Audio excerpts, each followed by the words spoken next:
Shalom bien-aimés frères et sœurs, je vous salue tous dans le nom de notre précieux, glorieux et merveilleux Jésus-Christ. Aujourd'hui, j'aimerais qu'on puisse parler sur le royaume de Dieu. Et lorsque Jésus était venu dans ce monde, on avait constaté qu'il parlait d'un royaume à venir. Il était en train d'annoncer le royaume de Dieu à venir. Un royaume qui est plus glorieux, qui est plus juste que celui que nous avons ici sur la terre. D'ailleurs même, avant Jésus, qui puisse commencer à annoncer ce royaume à venir, il y avait déjà quelqu'un d'autre qu'on appelait Jean le Baptiste. Jean-Baptiste, déjà, il annonçait ce royaume. Il disait aux gens, répentez-vous car le royaume des cieux est proche. Jean, déjà avant Jésus, annonçait déjà ce royaume. Et lorsqu'il dit que ce royaume est proche, donc ça veut dire que c'est un royaume qui est prêt déjà à se manifester. Et par là, nous comprenons que c'était comme une sorte d'avertissement. Il était en train déjà de prévenir aux hommes, de s'apprêter afin de recevoir ce royaume à venir. Et ce royaume-là à venir, selon Jésus, les gens de ce monde n'étaient pas encore prêts. Les hommes n'étaient pas encore prêts pour accéder à ce royaume. Voilà pourquoi il les avertissait. En fait, il leur donnait la condition pour accéder à ce royaume, pour vivre dans ce royaume. Voilà pourquoi il disait aux hommes de se repentir d'abord. Donc on comprend que c'est un royaume qui est saint.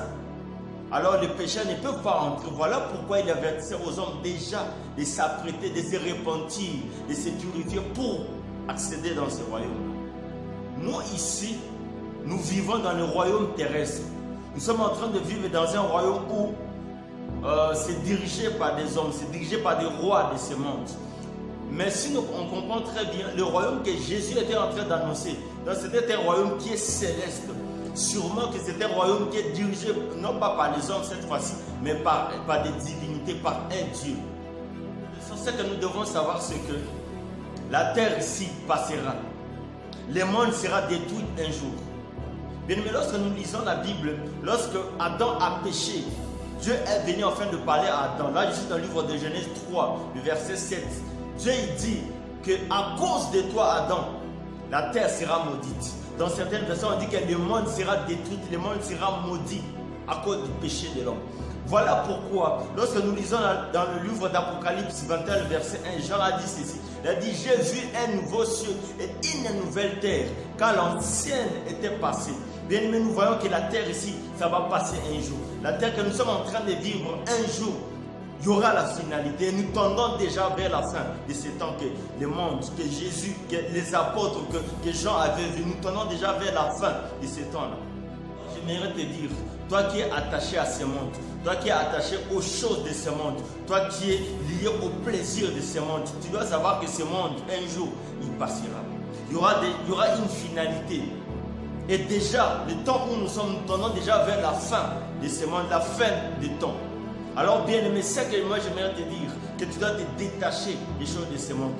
Tu ne dois pas s'attacher au plaisir de ce monde, aux plaisirs qui sont passagers de ce monde. Bien aimé, ce monde est corrompu. Ce monde est rempli des abominations. Écoutez, d'abord Dieu lui-même, c'est lui qui a créé ce monde, il a maudit d'abord ce monde ici. Et lui-même, il nous dit qu'on ne doit pas s'attacher aux choses de ce monde. Il sait pourquoi. Lorsqu'ils insistent à nous dire ceci, il a dit on ne doit pas s'attacher au monde et aux choses de ce monde. Dieu, il sait pourquoi il nous interdit ces choses. Bien-aimés frères et sœurs, que le diable ne te trompe pas. Que le diable ne puisse pas te tromper avec cette gloire passagère. Une gloire qui passera. D'ailleurs, c'est cette même gloire que le diable avait tenté de présenter à Jésus. Donc Jésus lui-même a refusé parce que Jésus il sait que ce royaume à venir est plus pur, est plus juste, est plus glorieux que ce que nous avons ici sur terre. Bien aimé, que le diable ne te trompe pas. La Bible dit répentez-vous car le royaume des cieux est proche. Donc ça veut dire que c'est quelque part pour accéder au royaume à venir, au royaume céleste. Nous devons nous diviser, nous devons nous séparer d'abord avec ce monde ici. Parce que lorsque nous avons ce monde en nous, les plaisirs de ce monde, les choses de ce monde en nous, c'est impossible que nous puissions entrer dans le royaume à venir. Donc nous devons d'abord faire une séparation. Nous devons nous séparer de ce monde ici avant qu'on puisse accéder à ce royaume à venir.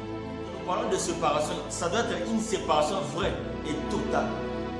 Bien aimé, parce que la volonté de Dieu est que là où il est, nous ses enfants, que nous puissions aussi être. Voilà pourquoi la Bible dit dans Jean 14, Le verset 3, Jésus il dit que je m'en vais vous préparer une place et je reviendrai vous prendre. J'aimerais que là où je suis, que vous aussi, vous soyez. Alléluia, c'est ça la volonté de Dieu. Dieu il veut qu'il puisse rester, régner avec ses enfants dans ce royaume-là éternel. C'est ça la volonté de Dieu pour ses enfants. Bien-aimés frères et sœurs, ne rate pas le ciel à cause de la terre. Que Dieu nous bénisse.